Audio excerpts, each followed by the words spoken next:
আসসালামু আলাইকুম। এখানে আমি 1.6 mm নিয়েছি কুশির হুক আর নিয়েছি চাবি রিং বানানোর জন্য চাবি, যে এটা খুলে নিয়েছি আগেই। আর নিয়েছি লাসি উলের সুতা, যে সুতা দিয়ে আমরা সাধারণত যে টুপি জুতা এগুলো বানিয়ে থাকি, ওই সুতা NA উল। উপরে স্টিকারটা তুলে নেওয়া হয়েছে। এখন কাজটা শুরু করা যাক। এখানে চাবি রিংটা খুলে নিলাম। বাহিরে শব্দ হচ্ছে।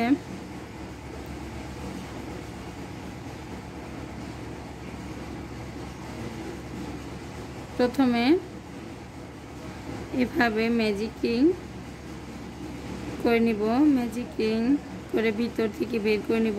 আমার আপুরা যারা আগে কুশি কাটা কাজ দেখতো, আপুরা সবাই হয়তো এখন ভাবে যে আপু ব্লগ ভিডিও ছাড়ে কিভাবে দেখব,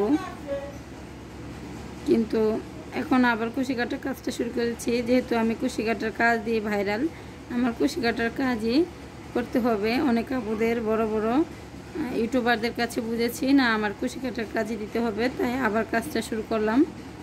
এখানে যে ম্যাজিক রিংয়ের ভিতর দিয়ে একটি চেন নিয়ে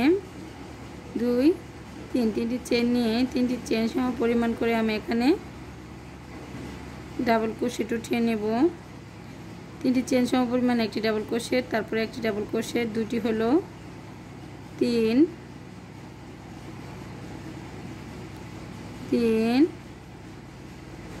4 5 6 7 8 9 10। সর্বমোট আমি এখানে 10টি ডাবল ক্রোশেট নিয়ে একটি গোল সার্কেলের মতো করে গোলাকার করে নিলাম। এখানে আপনারা মাঝখানে ভিন্ন কালার যে কোনো সুতা দিলেও পারেন। এখানে যে 3টি চেন নিয়েছি, 3 নাম্বার চেনেতে আমি সিঙ্গেল ক্রোশেট দিয়ে জয়েন করলাম। জয়েন করে এই যে আরেকটি চেন নিয়ে এটাকে আমি কেটে ফেলতে হবে। অফ ক্যামেরা কেটে নিয়েছি। তারপরে স্লিপ স্টিচ দিয়ে আরেকটা সুতাকে গিট দিয়ে নিলাম। এখানে লাল কালার সুতাটা গিট নিয়েছি। আর যে ঘরেতে আমি জয়েন করছি সেই ঘরেতেই, যে কোনো ঘরেতে জয়েন করলে হবে, সেই সিঙ্গেল ক্রোশেট দিয়ে জয়েন করে 1 2টি চেন নিলাম। এখানে জয়েন করেছি 3টি, সর্বমোট হয়েছে 3টি নিয়ে এখন আমি ওই ঘরেতেই ডাবল ক্রোশেট উঠাবো। 1 2 নিয়েছি, 1 2 3, 3টি চেন নিলাম। চেন নিয়ে এখানে এই যে গোড়াতে জয়েন করে নিলাম। জয়েন করে আবারও 1 2 3, 3টি চেন নিয়ে 3টি চেন সম পরিমাণ করে পরের ঘরেতে আমি 1 2 আবারও 2টি ডাবল ক্রোশেট নিলাম। ডাবল ক্রোশেট নিয়ে 1 2 3, 3টি চেন নিয়ে গোড়াতেই জয়েন করে দিলাম। এখানে আমার প্রত্যেক ঘরেতে 3টি করে যে একটি করে পাপড়ি হয়ে যাচ্ছে। 2টি করে ডাবল ক্রোশেট নিচ্ছি, পাপড়ি হয়ে যাচ্ছে। 1 2 3, 3টি চেন নিয়ে আবারও পরবর্তী পরের ঘরেতে 1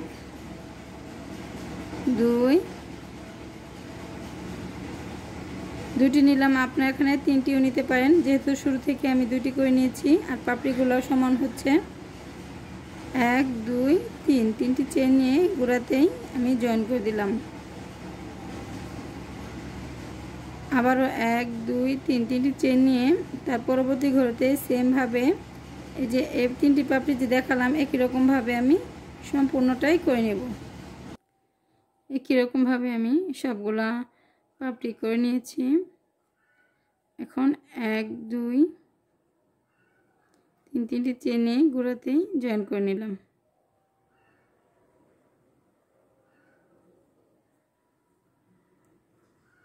জয়েন করার পরে যে প্রথমে যে আমি 3টি চেন নিয়েছিলাম সেখানে আবারও জয়েন করে দিলাম। জয়েন করে দিয়ে এখন চেন করে নিব 1 2 3 4। এখানে গুনে করতে হবে না, আপনাদের ইচ্ছা মতো করে নেবেন। আর আমার এই ভিডিওটি ব্লগ আপুদের কাছে যদি ভালো লাগে অবশ্যই আমার ভিডিওতে একটি লাইক করে কমেন্ট করে জানাবেন কেমন হয়েছে। আর যারা কুশি কাটার কাজ দেখেন আপুরা তারাও জানাবেন যে কেমন হয়েছে ভিডিওটি, একটি লাইক দিবেন। আর নতুন যারা আছেন আমার ভিডিওটি দেখছেন তারা আমার ভিডিওতে একটি লাইক কমেন্ট করে সাবস্ক্রাইব করে দিবেন। এই যে যতটুকু লম্বা করতে চান এতটুকুই থাক।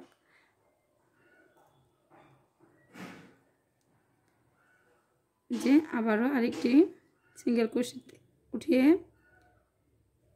এখানে বারবার দেওয়ার কারণ হচ্ছে মজবুত হবে গোড়াটা করে নিলাম। এখন ঘুরিয়ে প্রত্যেক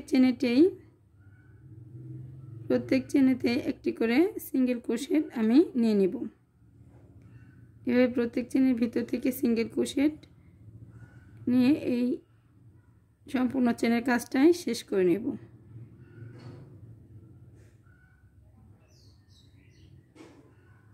সম্পূর্ণ শেষ করে ফিরে আসছি। কুশির কাটার চাবি রিংটা কেমন হলো দেখাবো। শেষ পর্যন্ত করে নিয়েছি। এখন সুতোটা কেটে এই যে পিছনের সুতাগুলো আছে এখানে গিট দিয়ে দিব, আর এই যে অফ ক্যামেরা এগুলাও কেটে নেব। যে আলহামদুলিল্লাহ আমি বানিয়ে নিয়েছি কুশি কাটার চাবি রিংটা। দেখেন কতটা সুন্দর হয়েছে। এভাবে আপনারা কুশি কাটার চাবি রিং না কিনে এভাবে বানিয়ে নিতে পারেন যারা হাতের কাজ জানেন, কুশি কাটার কাজ জানেন। ভালো লাগলে অবশ্যই আমার ভিডিওতে একটি লাইক করে কমেন্ট করে আপনাদের মূল্যবান মতামত জানাবেন। সকলে ভালো থাকবেন। আসসালামু আলাইকুম।